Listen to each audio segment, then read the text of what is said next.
Qadrli do'stlar, iminlik tilim har biringizga. Har birimiz balki bu dunyo turindagina o'ylamadik bugun. Chunki yani biz aytuvchi bu dunyo fonigina, oxiratgina boqiy deb turganlar edi. Ular endi hozir marhum.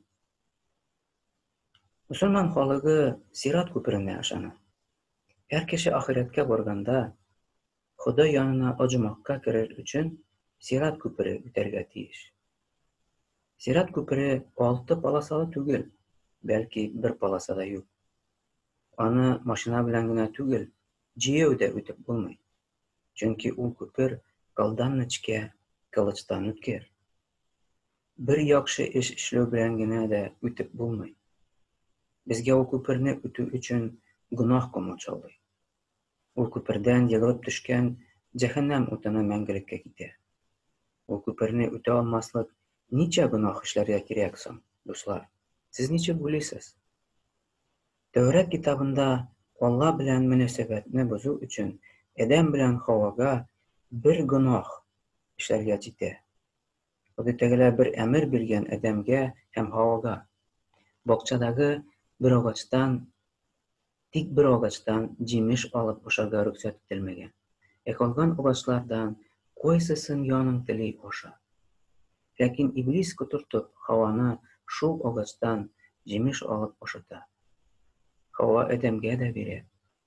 Shu kundan Xudo Adam bilan Havoni o'chmoq bog'chasidan quvib chiqaradi. Ham kishi gunohli bo'lib yashay boshlaydi.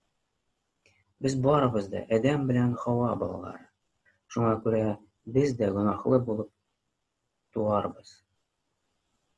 Shunga ko'ra bizni har vaqt gunoh ishlarga yonimiz tortilib turadi. Qadrli do'stlar, shunday bo'lgach kim sirat ko'pirin o'ta olsin endi? Butunlay umidingizni uzmang. Bizning Xudo marhamatli. U bizga ikkinchi turli yo'l hazırlagan. Sirat ko'pirin o'tar uchun Xudo ko'pir oldinda qurbon takasi hazırlab qo'ygan. Hozir so'rov, qaysi qurbon takasini tanib kirib bo'ladi? Birinchi cholingangami? Balki o'rtanchisini, balki so'nggisimi? Ikkinchi so'rov, o'lgan takaga kim otlanib kira oladi? O'lgan takaga bizning umidimiz bormisin?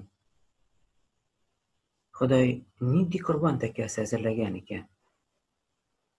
Do'stlar, u G'aysa Masih. Injil kitobida Yohya payg'ambar G'aysaning keluvini ko'rib, o'zining shogirdlarini mana narsa deydi. Mana dunyoning gunohin o'z ustini oluvchi Allohga berani.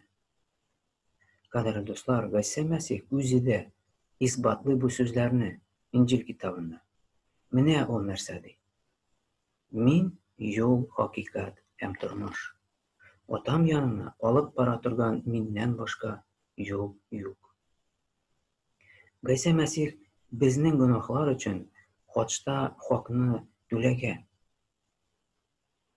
Xudoning bizning gunohlar uchun gadil ochuvini o'z ustini olib o'lgan. Siz aytirsiz, mana o'lgan Alloh baranini umid bormi deyirsiz? Siz durust aytasiz. Agarda G'aysa Masih o'lib 3-kunni tirilmagan bo'lsa, bizning umid ham iymon bo'lmas edi. Lekin G'aysa o'zi o'lir oldindan men 3-kunni tirilib turam deydi. U payg'ambarlik aytib ham o'zi aytgancha 3-kunni tirilib turgan. G'aysa tirik qurbon takasi. Injil kitobida mana narsa deb yozilgan. Alloh dunyoni shu qadar yaratdiki, o'g'lina iymon etuvchilarning birsida halok bo'lmasin, balki mangilik turmush olsin uchun o'zining birdan-bir o'g'lini berdi. Qadrli do'stlar, bizga birgina yo'l, birgina qurbon takasi bor. Biz bir qurbon takasini otlanib sirat ko'pirini o'tacakmiz. U G'aysa Masih. Shunga ko'ra Xudo taala tili bugun sizning bilan kelishirga. G'aysa Masih sizning butun gunohlaringiz uchun to'lagan. Әгәр дә инде сез үзегезнең йөрәгегезгә Гайса Мәсихне кабул итәсез икән, ышанып, ул сезне оҗмахка алып керәчәк. Әгәр дә инде сезгә аңлашылмый икән, сез күбрәк белә аласыз изге язма китабын. Әгәр дә сезнең смартфоныгыз булса, сез Play Market'тан изге язма дигән приложение үзегезнең телефонга күчерәләсез. Анда Тәүрәт китабы да, Забур китабы да, Инҗил китабы да бар. Әгәр дә теләсәгез, укыгыз. Ул барысы да бушка. Сау булыгыз.